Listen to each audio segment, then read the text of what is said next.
I ovdje bi na službi to, već je otvorena je služba. Pa da, otvorio ga i ovako preko švarta. Jedan moment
kamena na kome je stajao Gospod kad se preobraća.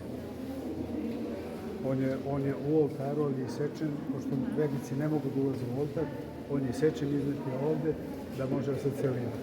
A ono tamo je čudotvorna ikona Majke Božje. Tamo je čudotvorna ikona Majke Božje. I svetiteljka. A ovde dole je kamen na kome je Gospod stajao kad se preobraćao, to je bio u oltarskom delu, on je isečen i ovde stavljeno da mogu vernici da